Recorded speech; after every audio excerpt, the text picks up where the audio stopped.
Papo para Psi, comigo, a psicóloga Laís Brasil. A ideia é a gente ter esse espaço aqui para trocar e aprender um pouquinho sobre psicologia, especialmente pelo viés da terapia cognitivo-comportamental, sobre como que a gente lida com as demandas dos nossos clientes na clínica. Então, meu objetivo aqui é trazer vários conhecimentos, assuntos, experiências também sobre a prática da TCC, a prática da psicologia clínica, né? Então, como que eu consigo ouvir o meu cliente e desenvolver aquele raciocínio clínico para entender a demanda dele, para conseguir traçar um plano terapêutico que realmente funcione, que realmente seja efetivo para aquela demanda? Como que eu busco a melhor evidência científica para aquele caso? Que tipos de ferramentas, de técnicas que eu utilizo? Vamos trocar bastante aqui, eu espero que você curta. Seja muito bem-vindo e bem-vinda!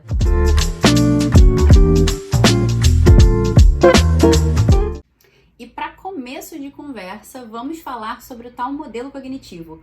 Como que eu psicoeduco o meu cliente ou o meu paciente sobre o modelo cognitivo?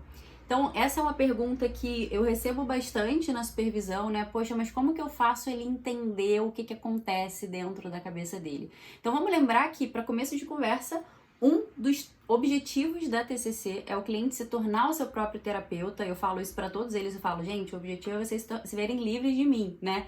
Então, a gente tem como esse objetivo o cliente aprender a identificar o que está acontecendo dentro dele e a saber o que fazer com isso.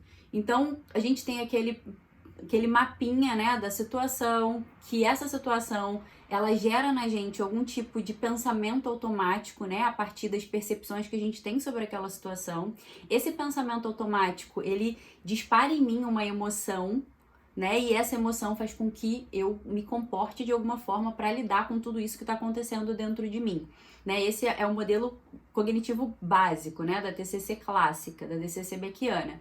Então, como que eu consigo ensinar isso para o meu cliente? Obviamente, trazendo os conhecimentos, estudos mais recentes, né, mostrando que uma situação ela pode ser uma emoção, que tudo isso acontece ao mesmo tempo, que uma emoção ela reforça um pensamento, um comportamento reforça a emoção, reforça o pensamento.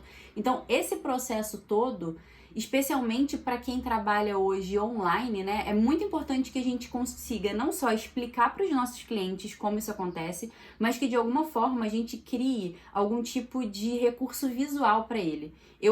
Depois eu posso disponibilizar para vocês, eu criei um pequeno mapinha, uma imagenzinha que bota situação, emoção, comportamento, situação, pensamento, emoção, comportamento, e eu vou explicando para eles como que esse processo funciona, né? Uma dica importante que eu dou é você trazer, se você já ficou atento à história, né, do teu cliente ali no momento de avaliação, naquela primeira conversa que vocês tiveram, você talvez já consiga trazer algum elemento da própria história dele para exemplificar na hora. Isso valida muito o conhecimento, porque você tira o conhecimento do teórico e conecta ele com a prática, ou seja, conecta ele com a vida e com a realidade do teu cliente.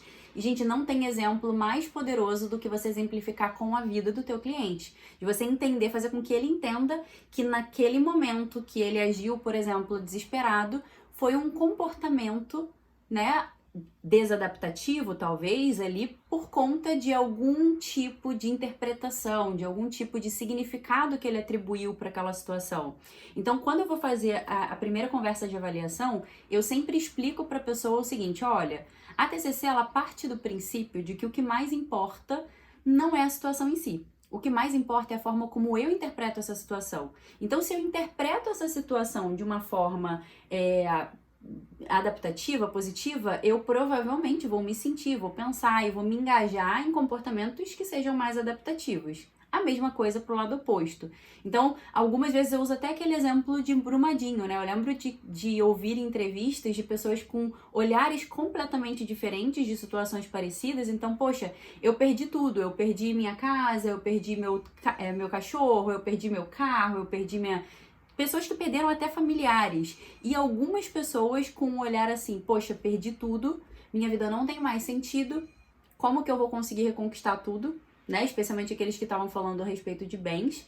E outros já com o olhar de eu perdi tudo, mas a minha vida que foi mais importante, eu mantive. Eu tá aqui, então eu consigo viver ainda e reconstruir.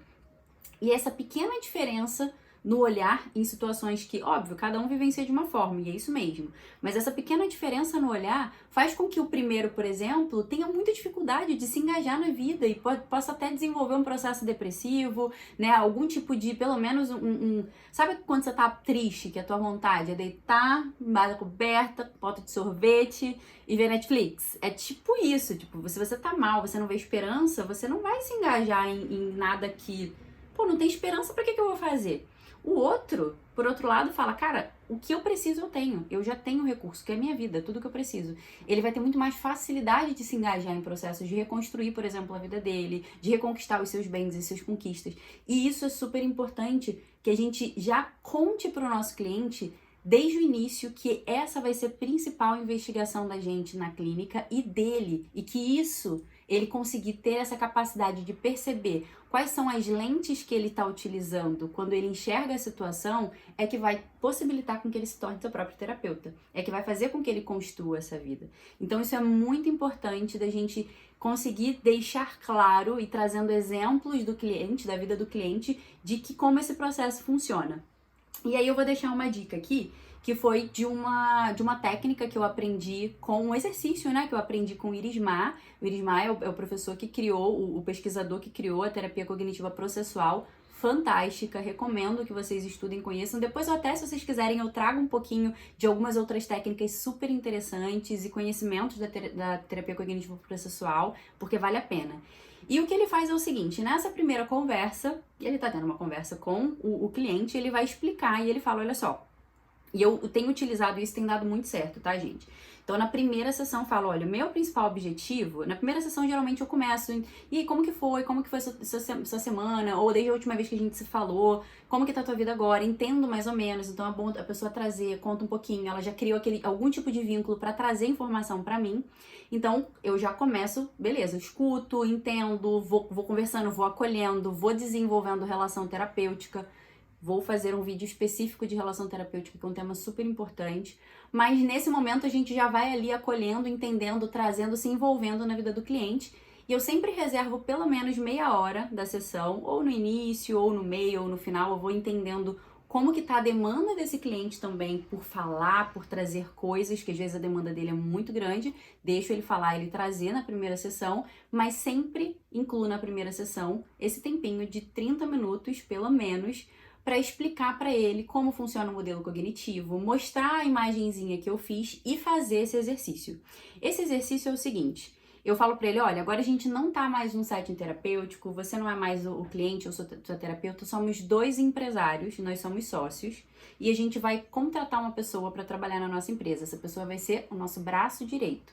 Então, uma pessoa que precisa, enfim, ter a minha aprovação e a sua, e é uma pessoa que vai trabalhar diretamente com a gente. E eu peço para ele dar 3 nomes. Dá 3 nomes aí, fictícios, pra gente colocar aqui no nosso processo seletivo. E aí a pessoa dá os nomes, eu anoto os nomes para não esquecer. E aí eu começo o exercício. O exercício eu falo, olha, é o seguinte, a gente vai começar a fazer a entrevista dessa pessoa. Então você pega uma folha, eu pego sempre uma folha pra ficar real, né? Falar, então chegou, vamos supor que ele botou José, Maria e João. Então, José chegou pra entrevista. E a gente pegou o currículo do José e a gente olhou e falou, nossa, José, seu currículo é muito bom, parece que você é uma pessoa muito capaz. E José, como que você acha que José reagiu a isso? Então, geralmente as pessoas falam, nossa, José, pô, ficou feliz, né? Poxa, que legal. José ficou feliz.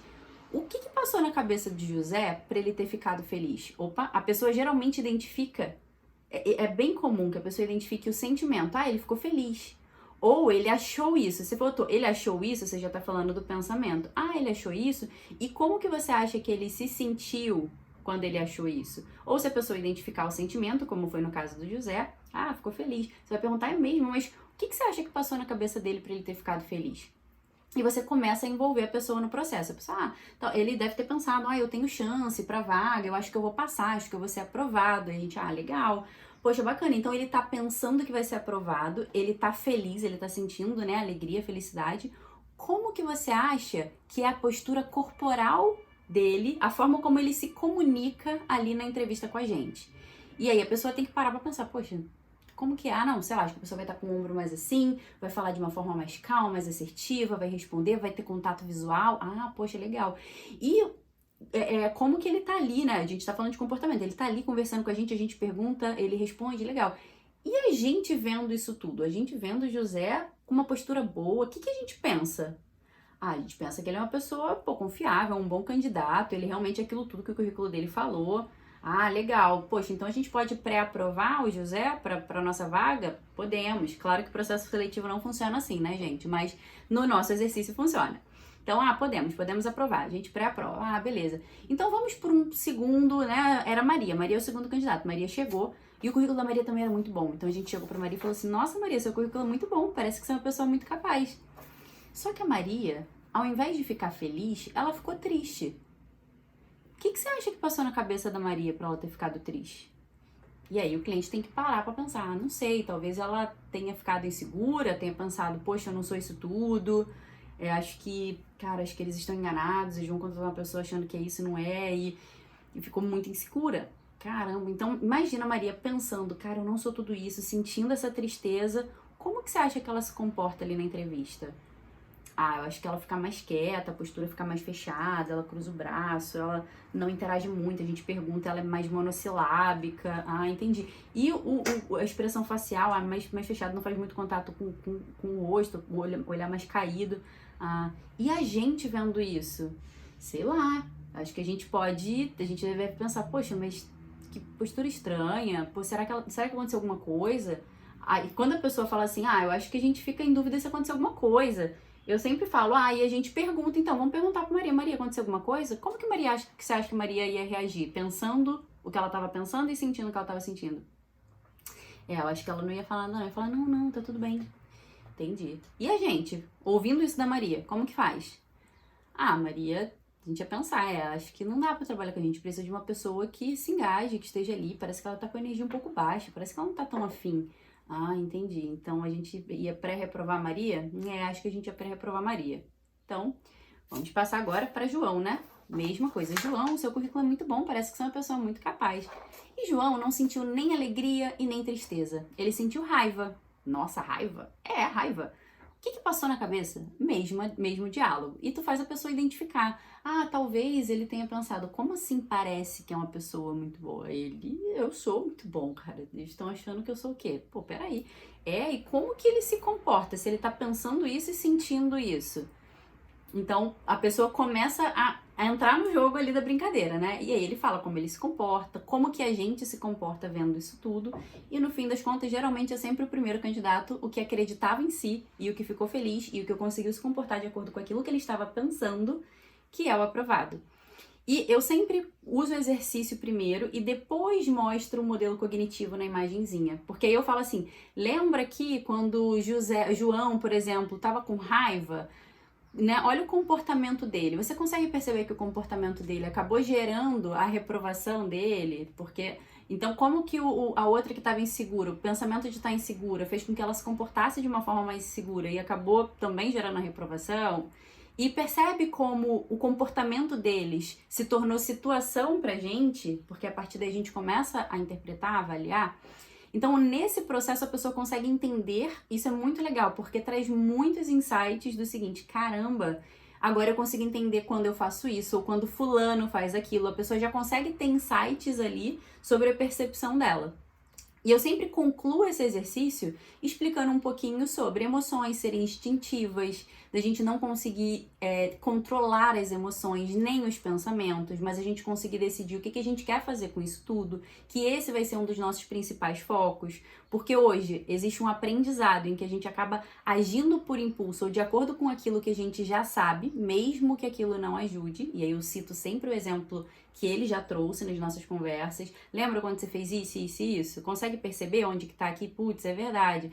Então, isso ajudou? Não ajudou. O que você gostaria de fazer de diferente? Isso aqui. Então, a gente vai trabalhar para você conseguir conquistar essa capacidade, essa segurança de fazer isso. Então, ali eu já psicoeduquei basicamente sobre o modelo cognitivo. Eu não entro em crenças, distorções cognitivas na primeira sessão.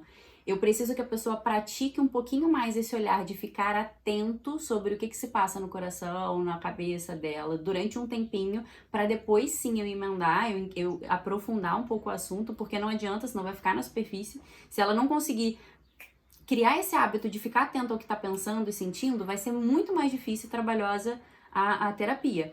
Acontece? Acontece. Mas é importante que você vá criando novos recursos para fazer com que o teu cliente aprenda e faça de fato esse eu chamo de automapeamento, né? Mas é também conhecido como RDPD, né? Registro Diário de Pensamentos Funcionais. Eu detesto esse nome, eu mudo o nome das coisas para ficar mais adaptado para os meus clientes, para eles entenderem e ficarem mais conectados com a realidade deles. O nome técnico não importa no fim das contas, o que importa é a pessoa conseguir realmente praticar e entender o que está acontecendo, né? Se mapear, se automapear, que foi o nome que eu dei. E aí, geralmente, como que eu termino a sessão? Eu já avisei lá na avaliação, né? Na primeira conversa que a gente teve, que nem tinha começado a terapia, eu já avisei que uma das coisas que vão acontecer é que toda sessão eu vou te dar uma tarefa para você praticar o conhecimento da terapia. Então, eu sempre dou, no final, a tarefa dele passar a semana mapeando os pensamentos e sentimentos. E aí eu dou sempre duas ferramentas para ele fazer isso. Um RDPD bem simples, situação, pensamento, emoção, comportamento. E o automapeamento, que eu chamo, né, que é um linkzinho no Google Forms que eu criei, em que a pessoa fala qual é a emoção que ela sentiu, que tipo de sentimento estava associado. Quando eu vou falar de emoções, né, eu até comecei a falar e não terminei, mas quando eu falo de emoções, eu explico que as emoções são instintivas, eu também falo que os sentimentos são a forma como a gente experiencia essas emoções. E esse sentimento, ele vem carregado dos sentimentos, dos pensamentos. Então, quando eu consigo identificar o sentimento que eu tô sentindo, eu consigo geralmente chegar no olhar, no pensamento automático, na percepção, no significado que eu tô atribuindo àquela situação. Então, vem, fulano falou alto comigo e eu me senti rejeitado. Mas espera, opa, rejeição não é sentimento. Rejeição é uma opinião, é uma percepção que eu tenho sobre aquela situação. É um pensamento, no fim das contas, um pensamento automático. É a lente que eu utilizei ali para aquela situação. Opa, entendi. Então eu já começo a psicoeducá-los de que, olha, rejeição, solidão, me sentir isolado, me sentir abandonado. Opa, isso tudo não é sentimento. Isso tudo é pensamento, isso tudo é opinião que eu tenho sobre aquela situação, é o significado que eu atribuí àquilo. Então, para nós terapeutas, o sentimento, ele é uma chave muito importante pra gente identificar como você se sentiu. Essa é uma pergunta muito boa pra gente, como você se sentiu? Porque a pessoa vai trazer um pouquinho de sentimento, de pensamento, né, de emoção e de pensamento misturado ali, que é isso mesmo. A gente pode aproveitar sempre a oportunidade e psicoeducar e falar, olha, entendi, mas isso aqui você percebe que é opinião? Isso é importante, a gente tem que fazer isso, na verdade, né? A emoção é essa, né? O sentimento é esse, e eu falo, né? Mas isso daqui, esse sentimento, ele acontece dessa forma. Eu tenho uma lista de sentimentos, tem até a roda das emoções, que é bem legal, gente. É uma dica importante. Se vocês quiserem também me falam que eu posso enviar. Uma roda das emoções que traz, né? A emoção base, a emoção básica, né? E aí com a teoria daquelas 5 emoções, tem várias teorias de emoções básicas diferentes, mas eu acho que é entre 5 a 7, né? Tem algumas teorias que colocam 5, outras colocam 6, outras 7. Mas enfim, e os sentimentos que aquela emoção traz. Aí sim eu falo de sentimento diferente de pensamento, tá? Então, todas as vezes que a pessoa vai fazer o automapeamento, ela começa escrevendo a emoção básica. Eu, no caso, coloco 6 emoções básicas. Depois eu compartilho se vocês quiserem, tá, gente? Não tem problema, me fala que eu compartilho. Depois eu peço o sentimento, ou seja, eu vou um pouquinho mais fundo do que aquilo significou pra pessoa. Depois eu peço pra ela me dizer qual foi a intensidade de 1 a 10 daquele sentimento. Ai, foi o pior medo da minha vida. Não, foi ok, foi um nível 6. Cara, foi intenso, foi um 7 ali.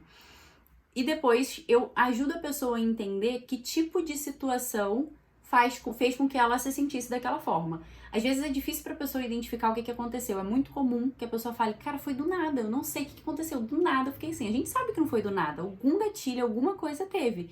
Então eu trago uma lista de coisas, de gatilhos que possam ser alguma coisa do presente, alguma coisa do passado, alguma coisa do futuro, alguma coisa que você imaginou na sua cabeça, alguma lembrança, alguma sensação fisiológica. Eu vou dar o meu exemplo, gente. Quando eu fico cansada, eu fico triste, depressiva, eu fico muito mal.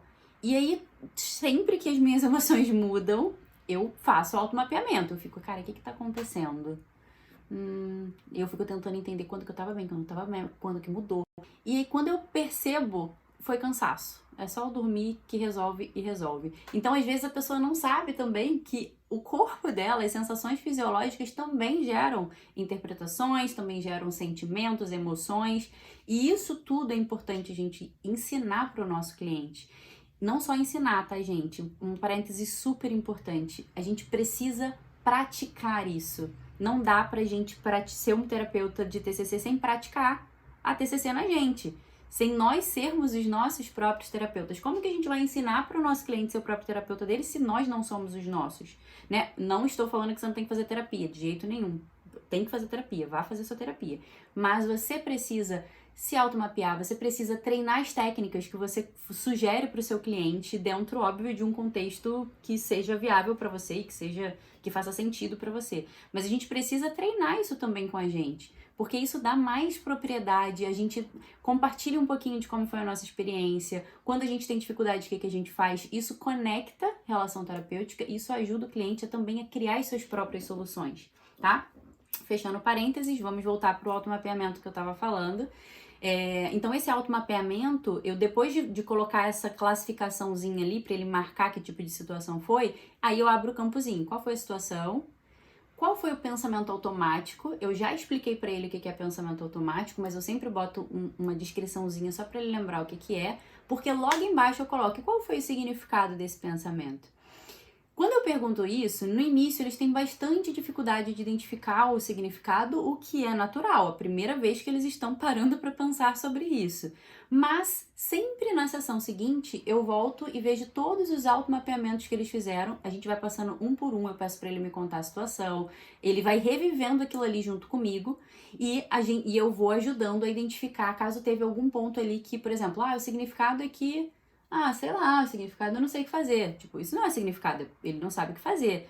Qual o significado por trás? E aí vem todas aquelas perguntas de seta descendente, que eu vou fazer um vídeo só sobre isso pra gente falar, se vocês quiserem. Eu falo sobre seta descendente, que vem aquelas perguntas, tá, beleza, mas qual é o pior cenário? O que de pior pode acontecer? Mas se acontecer isso, e daí? O que isso significa, né? O que isso diz pra você? O que isso diz sobre você? Né? E a gente vai tentando identificar o significado mesmo daquilo. Claro que essas perguntas precisam ser feitas com cuidado no início, né? Para você não pular etapas do seu cliente, você não expor ele a uma coisa que às vezes não é o momento. Você é a melhor pessoa para avaliar qual é o melhor momento para isso. Então, você tem que estar sensível ao teu cliente. Você tem que estar realmente ali conectado com ele, tá?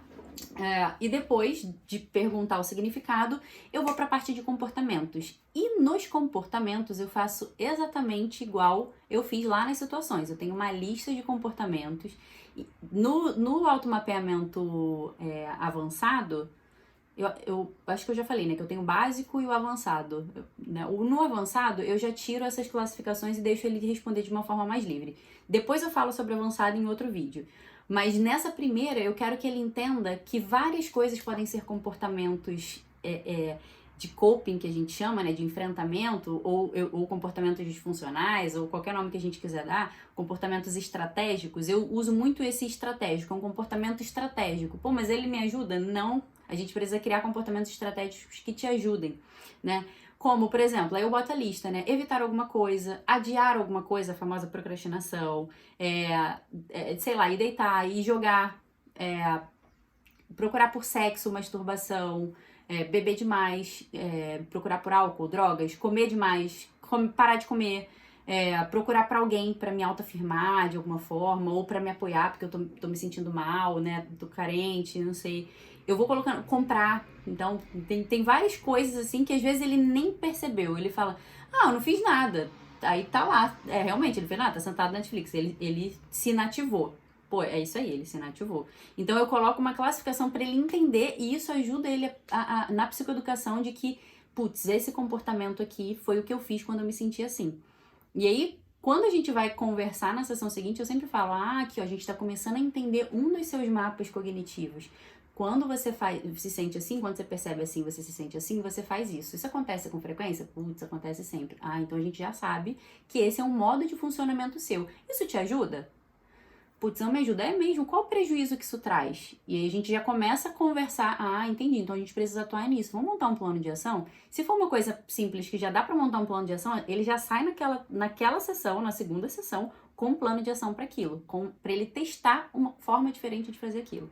Isso engaja o paciente na terapia, isso desenvolve relação terapêutica, ele sai com a sensação de que foi compreendido e ajudado, e isso é muito importante para o nosso trabalho, para a nossa relação terapêutica e para o sucesso do nosso cliente, porque ele consegue perceber que ele consegue ter gestão sobre coisas da vida dele, coisa que ele não sabia até então, tá?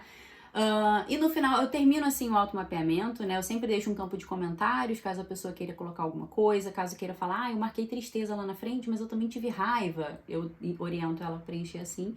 E essa sai como a tarefa terapêutica dele durante a semana, né? Isso é muito importante, gente, que a pessoa saia sempre com uma tarefa terapêutica que faça sentido, que conecte com o momento dela e com o que está sendo trabalhado na terapia. E que você sempre explique para o cliente por que ele precisa fazer aquilo. Olha, por que é importante? Porque você vai conseguir praticar, você vai conseguir conectar, a gente vai conseguir identificar isso e isso. Não é isso que você quer? Então esse daqui é um caminho que a gente vai. O que você acha? Você acha que vai funcionar? Você topa fazer isso? Cara, topo. O que você acha que pode ter de impeditivo aí, que pode te atrapalhar a fazer? E você já prevê quais são os possíveis problemas e já propõe solução. Eu acho que eu posso esquecer. Que tal então você colocar um alarme no seu celular todo dia, tal hora, qual que seria um bom horário para você preencher? De manhã. Então o que você acha de colocar um alarme de manhã para você lembrar de preencher? Cara, acho que seria legal. Tenta sempre preencher na hora que acontecer, mas se não rolar, o alarme vai te lembrar. O que você acha? Acho que vai funcionar, vai me ajudar. Então testa. Óbvio, nem sempre funciona, né? É comum chegar ao cliente na segunda sessão, cara, eu não lembrei nenhuma vez. É mesmo? Não tem problema, mas vamos conversar. Como que foi a sua semana? E a pessoa começa a contar e trazer. E aí o que você faz? Vamos fazer então um automapeamento rapidinho dessa situação pra gente entender o que aconteceu aqui? E aí você pode fazer no formulário, você pode fazer no seu papel, no seu Excel. Eu anoto os prontuários todos no Excel, né? Então é ótimo que eu mantenho registro de tudo. Então eu crio ali o automapeamento e aí quando eu termino de fazer, eu falo, entendeu por que isso é importante? O que você acha de na próxima semana você tentar de novo fazer? Não, vou tentar, acho que vai ser legal, acho que vai ser bom, aprendi pra caramba sobre mim, geralmente a pessoa aprende bastante. Então é uma coisa que faz bem e ajuda nesse processo de psicoeducação sobre o modelo cognitivo. Bom, gente, por hoje é só. Só não que eu falei pra caramba, né? Vocês vão perceber que eu falo bastante, mas eu espero que tenha sido útil esse vídeo, que você tenha aprendido, que você coloque em prática. Se tiver qualquer tipo de dúvida, pode me mandar, coloca aqui nos comentários, que eu vou ter o maior prazer de responder e de contribuir aí com o seu crescimento e desenvolvimento também. Um beijo e até o próximo vídeo.